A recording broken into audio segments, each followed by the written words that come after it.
स्त्री का विश्वास। एक स्थान पर एक ब्राह्मण और उसकी पत्नी बड़े प्रेम से रहते थे, किंतु ब्राह्मणी का व्यवहार ब्राह्मण के कुटुंबियों से अच्छा नहीं था। परिवार में कलह रहता था।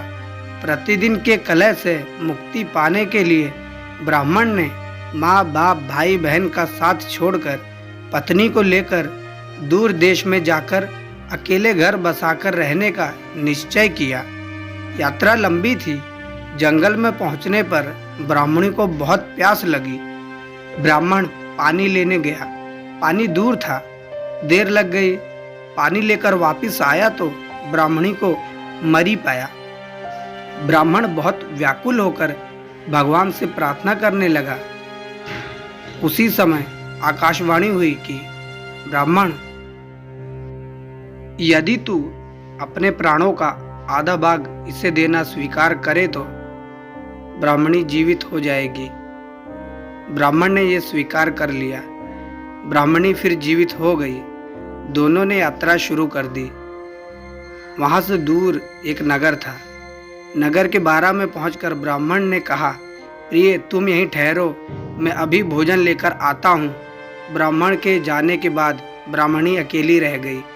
उसी समय बारह के कुएं पर एक लंगड़ा किंतु सुंदर जवान रहट चला रहा था। ब्राह्मणी उससे हंसकर बोली, वह भी हंसकर बोला। दोनों एक दूसरे को चाहने लगे। दोनों ने जीवन भर एक साथ रहने का प्रण कर लिया। ब्राह्मण जब भोजन लेकर नगर से लौटा तो ब्राह्मणी ने कहा, ये लंगड़ा व्यक्ति भी भूखा है, इसे भी अपने हिस्से में से दे दो। जब वहां से आगे प्रस्थान करने लगे तो ब्राह्मणी ने ब्राह्मण से अनुरोध किया कि इस लंगड़े व्यक्ति को भी साथ ले लो, रास्ता अच्छा कट जाएगा। जब तुम कहीं जाओगे तो मैं अकेली रह जाती हूँ, बात करने को कोई नहीं होता, इसके साथ रहने से कोई बात करने वाला हो जाएगा। ब्राह्मण ने कहा, हमें अपना भार उठाना ही कठिन हो रहा है, इस लंगड़े का भार कैसे उठाएंगे? ब्राह्मणी ने कहा, हम इसे पिटारी में रख लेंगे। ब्राह्मण ने पत्नी की बात माननी पड़ी। कुछ दूर जाकर ब्राह्मणी और लंगड़े ने मिलकर ब्राह्मण को धोखे से कुएं में धकेल दिया। उसे मरा समझकर वे दोनों आगे बढ़े। नगर की सीमा पर राज्य कर वसूल करने की चौकी थी। राजपुरुषों ने ब्राह्मणी की पटारी को जबरदस्ती उसके हाथ से छीनकर खोला तो उसमें वह लंगड़ा छिपा था। यह बात राज्य दरबार तक पहुंची। राजा के पूछने पर ब्राह्मणी ने कहा, यह मेरा पति है, अपने बंधु बांधवों से परेशान होकर हमने देश छोड़ दिया है। राजा ने उससे अपने देश में बसने की आज्ञा दे दी। कुछ दिन बाद किसी साधु के हाथों कुएं से निकाले जाने के उपरांत ब्राह्मण भी उस राज्य में पहुंच गया।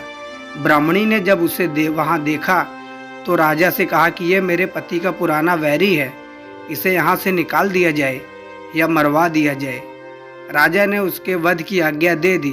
ब्राह्मण ने आज्ञा सुनकर कहा, देव, इस स्त्री ने मेरा कुछ लिया है, वह मुझे दिलवा दिया जाए।